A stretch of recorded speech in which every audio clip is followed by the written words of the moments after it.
The bill grants just what Wall Street and the big banks for 25 years have been striving for: private instead of public control of currency.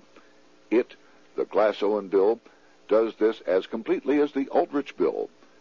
Both measures rob the government and the people of all effective control over the public's money, and vest in the banks exclusively the dangerous power to make money among the people scarce or plenty.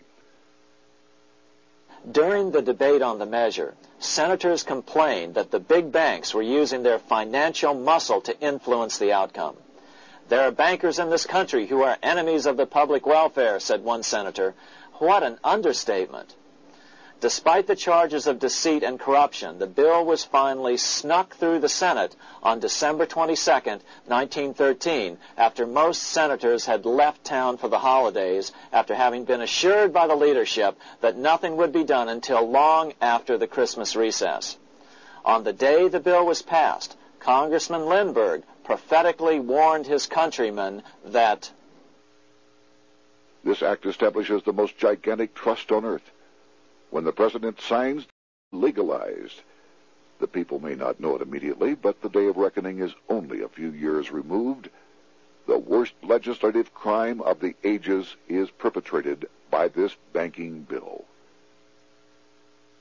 On top of all this, only weeks earlier, Congress had finally passed a bill legalizing income tax.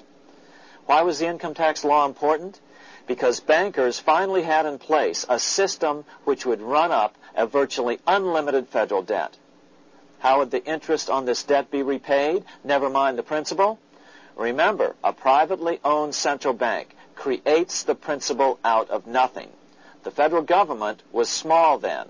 Up to then, it had subsisted merely on tariffs and excise taxes. No, just as with the Bank of England, the interest payments had to be guaranteed by direct taxation of the people.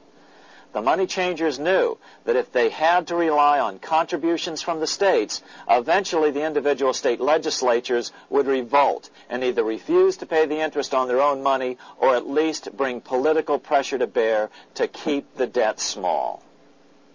It is interesting to note that in 1895, the Supreme Court had found a similar income tax law to be unconstitutional. The Supreme Court even found a corporate income tax law unconstitutional in 1909. As a result, Senator Aldrich hustled a bill for a constitutional amendment allowing income tax through the Congress. The proposed 16th Amendment to the Constitution was then sent to the state legislatures for approval. But some critics claim that the 16th Amendment was never ratified by the necessary 3/4 of the states. In other words, the 16th Amendment may not be legal.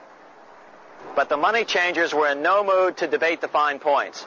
By October of 1913, Senator Aldrich had hustled the income tax bill through Congress. Without the power to tax the people directly and bypass the states, the Federal Reserve Bill would be far less useful to those who wanted to drive America deeply into their debt. A year after the passage of the Federal Reserve Bill, Congressman Lindbergh explained how the Fed created what we have come to call the business cycle and how they use it to their advantage. To cause high prices, all the Federal Reserve Board will do will be to lower the rediscount rate, producing an expansion of credit and a rising stock market. Then, when businessmen are adjusted to these conditions, it can check prosperity in mid-career by arbitrarily raising the rate of interest. It can cause the pendulum of a rising and falling market to swing gently back and forth by slight changes in the discount rate, or cause violent fluctuations by a greater rate variation. And in either case, it will possess inside information as to financial conditions and advanced knowledge of the coming change, either up or down. This is the strangest, most dangerous advantage ever placed in the hands of a special privileged class by any government that ever existed. The system is private, conducted for the sole purpose of obtaining the greatest possible profits from the use of other people's money. They know in advance when to create panics to their advantage. They also know when to stop panic. Inflation and deflation work equally well for them when they control finance. Congressman Lindbergh was correct on all points. What he didn't realize was that most European nations had already fallen prey to the central bankers decades or centuries earlier. But he also mentions the interesting fact that only 1 year later the Fed had cornered the market in gold. This is how he put it, quote, "Already the Federal Reserve banks have cornered the gold and gold certificates," close quote. But Congressman Lindbergh was not the only critic of the Fed. Congressman Lewis McFadden, the chairman of the House Banking and Currency Committee from 1920 to 1931, remarked that the Federal Reserve Act brought about a superstate controlled by international bankers and international industrialists acting together to enslave the world for their own pleasure. Notice how McFadden saw the international character of the stockholders of the Federal Reserve. Another chairman of the House Banking and Currency Committee in the 1960s, Wright Patman from Texas, put it this way. In the United States today, we have in effect two governments. We have the duly constituted government, then we have an independent, uncontrolled, and uncoordinated government in the Federal Reserve System, operating the money powers which are reserved to Congress by the Constitution. Even the inventor of the electric light, Thomas Edison, joined the fray in criticizing the system of the Federal Reserve. If our nation can issue a dollar bond, it can issue a dollar bill. The element that makes the bond good makes the bill good also.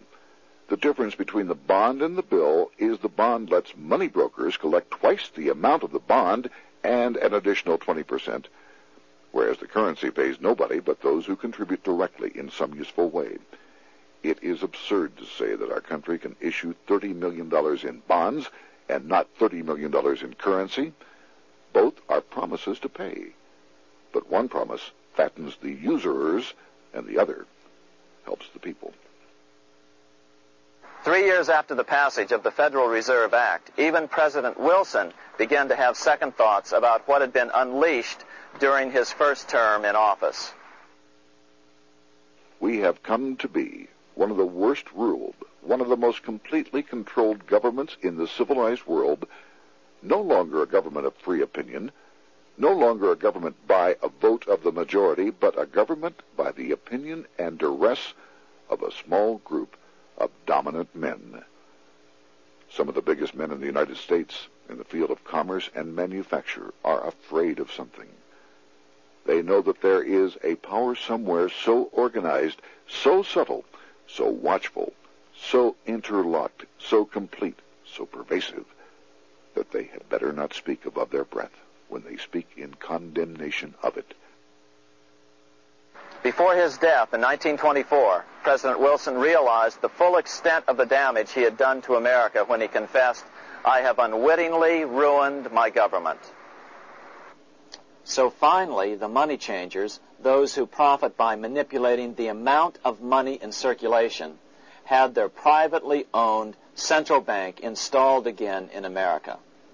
The major newspapers, which they also owned, hailed passage of the Federal Reserve Act of 1913, telling the public that now depressions could be scientifically prevented. The fact of the matter was that now depressions could be scientifically created.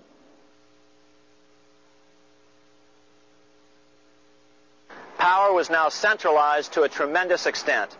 Now it was time for a war, a really big war. In fact, the First World War. Of course, to the central bankers, the political issues of war don't matter nearly as much as the profit potential, and nothing creates debts like warfare. England was the best example at that time. During the 119-year period between the founding of the Bank of England and Napoleon's defeat at Waterloo, England had been at war for 56 years, and much of the remaining time she'd been preparing for war.